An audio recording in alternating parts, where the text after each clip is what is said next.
1987 house and डरावनी कहानी। 1987 की ठंडी रात थी। उत्तर भारत के छोटे से कस्बे में राहुल अपने परिवार के साथ नया घर ढूंढ रहा था। राहुल की नौकरी हाल ही में उस कस्बे में लगी थी और उसे जल्दी से जल्दी रहने के लिए एक नया घर चाहिए था। राहुल की पत्नी सीमा और उसका 7 साल का बेटा अमन भी उसके साथ थे। कई दिनों तक घर ढूंढने के बाद भी उन्हें कोई घर नहीं मिला।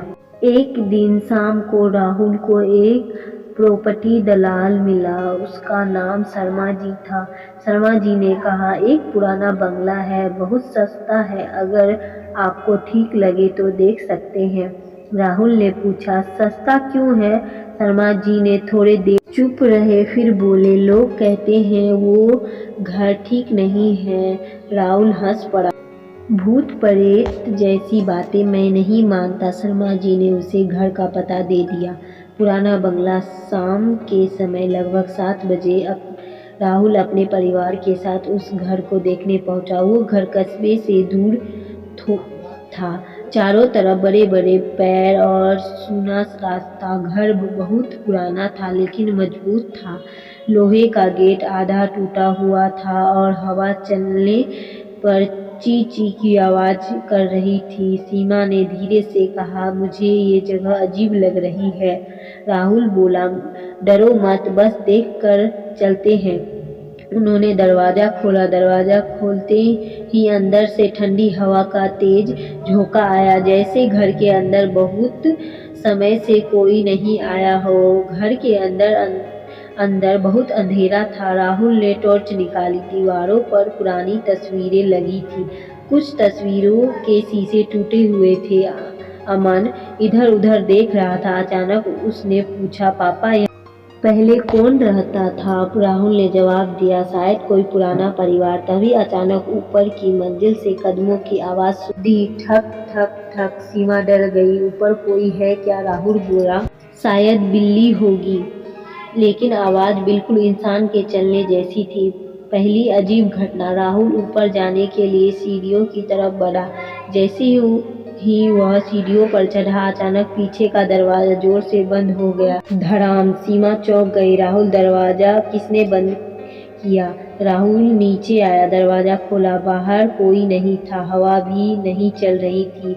अब राहुल को भी थोड़ा अजीब लगने लगा। ऊपर का कमरा। राहुल धीरे धीरे ऊपर गया। ऊपर एक बड़ा कमरा था। कमरे के बीच में एक पुरानी कुर्सी लकड़ी की रखी थी जो अपने आप हिल रही थी। राहुल ने हाथ से टॉर्च लगभग गिर गई। कमरे में कोई नहीं था, फिर भी कुर्सी हिल रही थी। तभी पीछे से एक धीमी आवाज आई, कौन है मेरे घर में? राहुल का दिल जोर से धड़कने लगा। वह पलटकर देखने लगा, लेकिन कोई नहीं था। दीवार पर लिखा था। अचानक टॉर्च की रोशनी दीवार पर पड़ी। दीवार पर लाल रंग से लिखा था, यह घर छोड़ दो। राहुल डर गया। वह तुरंत नीचे भागा। सीमा और अमन दरवाजे के पास खड़े थे। सीमा बोली, अभी चलते हैं यहाँ से। लेकिन जैसे ही वो बाहर जाने लगे, दरवाजा अपने आप बंद हो गया। फिर असली राज। अचानक पूरे घर में बच्चे के रोने की आवाज गूंजने लगी।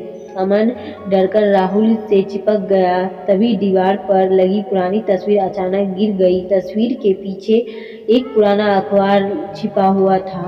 राहुल ने उसे उठाया। अखबार की खबर पढ़कर उसका खून जम गया। उसमें लिखा था, 1987 में इसी घर में एक आदमी ने अपने पूरे परिवार की हत्या कर दी थी और फिर खुद भी मर गया। सीमा कांपने लगी।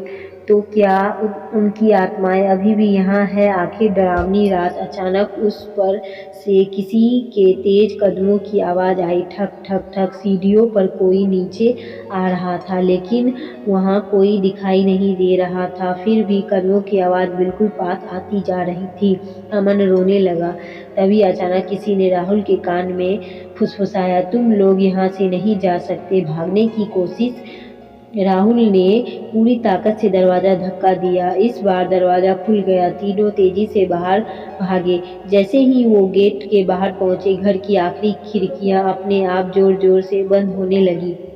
और कदमों से वही आवाज़ आई, फिर कभी यहाँ मत आना। अगली सुबह अगले दिन राहुल ने उस दलाल शर्मा जी से पूछा, आपने हमें उस घर के बारे में पहले क्यों नहीं बताया? शर्मा जी ने धीरे से कहा, मैंने आपको मना किया था। उस घर में जो भी रात बिताता है वो दोबारा कभी नहीं जाता।